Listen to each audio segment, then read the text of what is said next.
There is a lot of work to be done to secure our future, but we cannot let that hinder our development aspirations. And because we've done well 9 years running, we can take a moment and consider how to lay a foundation of economic growth and development that will benefit Fijians now, in the year ahead, and for years to come.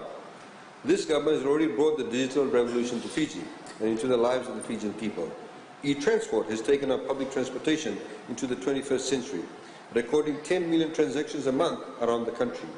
Fijians living with disabilities are currently riding buses for free, and that's going to continue. In fact, we're now covering pensioners under the same scheme, allowing them to travel in buses in Fiji free of charge. And that cost of travel for both pensioners and Fijians with disabilities will be paid directly by government to the bus companies. The bus companies won't actually have to fork out from their own kitty, but we'll be paying bus companies ourselves to ensure the person with disabilities and pensioners will actually be traveling for free.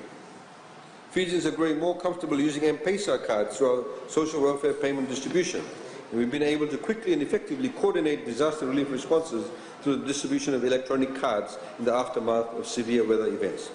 That innovative development must continue, because the ICT sector is proven to be one of the most powerful engines in driving sustainable development, improving living standards, and achieving rapid economic growth. That is why we massively expanded access to telecommunications, connecting Fijians more closely to one another and connecting Fiji to the rest of the world like never before. This year, we've allocated close to $40 million towards the ICT sector, and that's funding some very exciting new developments.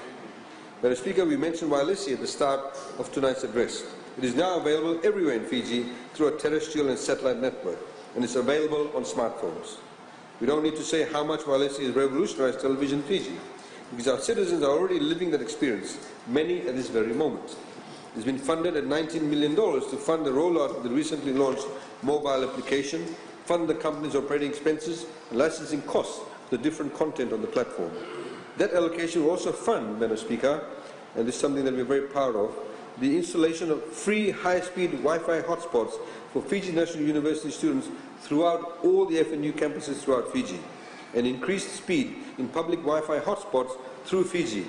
So, Madam Speaker, my Suva Park, Sukuna Park, Sigatoka bus stand, Koroivulu Park in Nadi, Shirley Park in Lautoka, Bar bus stand area, Korovou Market in Korovou, Syria Park in Nausori, Labasa Civic Centre, and Savusavu markets are the first places to give all of our young people and every Fijian a community space where they can get online, share and create content with their friends and families.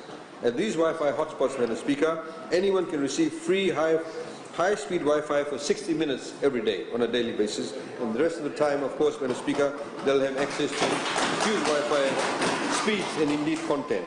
These, of course, will be geo-fenced in these listed locations. Madam Speaker, I also mentioned we'll be taking questions and feedback on this budget of the new Digital Fiji mobile application. That's the result of our partnership with the Singapore Corporation Enterprise, an agency of the Singapore government. We launched the Digital Fiji application this month, which currently makes a full government directory available on smart devices such as mobile phones and tablets, and allows Fijians to communicate feedback directly to their government and track the status of the feedback while they await a response. Madam Speaker, we expect to roll out more features with the Digital Fiji app down the track. For example, the Fiji Revenue and Customs Service, Fiji National Provident Fund, and the Birth, Deaths and Marriages Registry will also offer direct services to our people through this app in the months ahead. We are also, Madam Speaker, streamlining the process of a number of agencies, such as the BDM and the Company's Office. This digitization effort is funded at $14 million. We'll also be announcing a new internship opportunities to work with the Singapore Corporation Enterprise on the Digital Fiji program, giving young Fijians interested in ICT, studying in ICT courses in the university, direct access to the extremely competitive IT team here from Singapore. And indeed, at many of the launches that the Honourable Prime Minister launched with the app, and the other launch that was last week on Walesi, we had the students from the 3 universities. And indeed, they will all be required to manage these programs and these software programs once the Singaporeans leave. So we need to train them now, and indeed the Singaporeans have agreed to train them.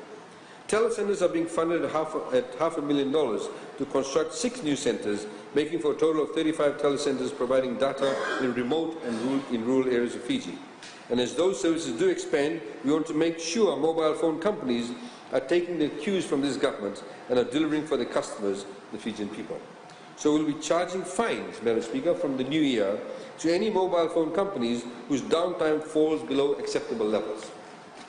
We have a lot of fallouts at the moment, Madam Speaker, and of course the mobile phone companies will be required to ensure that downtimes actually are reduced. It's a similar system that they have in Singapore. Madam Speaker, $300,000 has been allocated to connect more Fijian schools to the internet. Combined with the Telecentres programs, will be giving schools and universities easy access to updated materials, Madam Speaker, and more Fijian students can take in nationwide learning experience. This budget is also making a big push towards financial inclusion, making electronic transactions easier and more affordable for Fijians and the businesses. For starters, Madam Speaker, through discussion with all the commercial banks, electronic transactions will no longer carry any fees as of 1 January 2014 at a point-of-sale machine. Put simply, Madam Speaker, if you go now to pay for your groceries at a supermarket, when you swipe your card, they charge you 50 cents. From 1st of Jan, there won't be any fees for you. Because in the digital era, Madam Speaker, no Fijian should have to think twice about the cost of swiping their credit or debit card. We can now carry less cash, we can make payments more quickly, and we can all benefit from more efficiency and accountability in our shops and businesses. We know a POS machine can be a big cost for small operator, so we'll also be paying 50% of the cost to purchase POS machines for small businesses. There's no point just reducing the cost, the transaction cost. We need more shops to have the POS machines, Madam Speaker. We want more Fijian businesses to offer electronic transactions to more Fijians, as that is a foundational part of creating more financial inclusive society. Of course, Madam Speaker, it also means we have a buoyant level of liquidity in the market.